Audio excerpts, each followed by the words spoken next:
एक दिन एक लड़के ने पीनट बटर का जार खोला तो अंदर एक नन्हा सा आदमी चोरी छिपे पीनट बटर खाता हुआ दिखाई दिया। लड़का उसे बाहर निकालकर सिंक में ले गया ताकि वह नहा सके। तभी उस छोटे आदमी ने शॉवर जेल की तरफ इशारा किया। लड़के ने धीरे से बोतल दबाई, लेकिन झाग उसके पूरे शरीर पर फैल गया। फिर लड़के ने उसके छोटे छोटे कपड़े धोने के लिए ब्लेंडर में डिटर्जेंट डाला और कपड़े साफ किए। कपड़े सुखाने के लिए उन्हें टोस्टर के ऊपर रख दिया। आखिर में उसने टूथब्रश उठाया और उसके बालों की अलग अलग स्टाइल बनानी शुरू कर दी। बस यहीं से दोनों की दोस्ती शुरू हो गई। असल में वह छोटा आदमी कोई साधारण इंसान नहीं, बल्कि जादुई शक्तियों वाला एक एल्फ था। तभी उसकी नजर खिड़की पर बैठे एक मकड़ी पर पड़ी। उसने तुरंत जादुई किरण छोड़ी और मकड़ी पत्थर की बन गई। लड़के ने उसे हाथ में उठाया। फिर एल्फ ने एक और जादू किया और अगले ही पल वह मकड़ी राख में बदल गई। रात को लड़का उसे बाहर घुमाने ले गया, लेकिन तभी पड़ोसी अंकल ने उसे देख लिया। बूढ़े आदमी ने उसे छूने के लिए हाथ बढ़ाया। छोटा एल्फ घबरा गया और उसने जादू चला दिया। अगले ही सेकंड पड़ोसी पत्थर का बन गया और उसकी पत्थर की मूर्ति लगातार बड़ी होती चली गई। कुछ ही देर में वह 30 फीट से भी ऊंची हो गई और उनके घर का रास्ता पूरी तरह बंद कर दिया। जब लड़के के पापा ने घर के सामने वह विशाल मूर्ति देखी तो उनके होश उड़ गए। बाद में लड़का अपने परिवार के साथ एक रेस्टोरेंट गया और वहाँ महंगे ऑनेस्टर ऑर्डर किए, लेकिन लड़के को वह खाना बिल्कुल पसंद नहीं था। तभी छोटे एल्फ ने जादू किया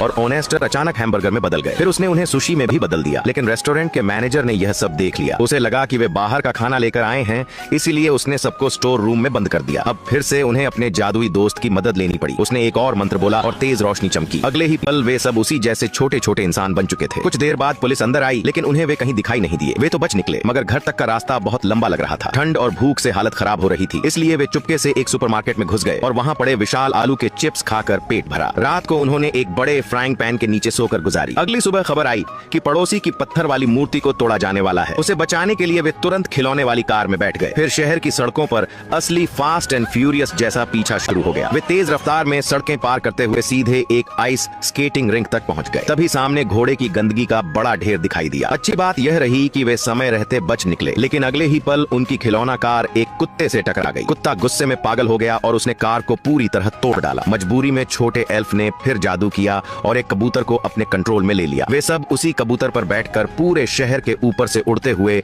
आखिरकार समय पर घर पहुंच गए। अंत में छोटे एल्फ ने अपना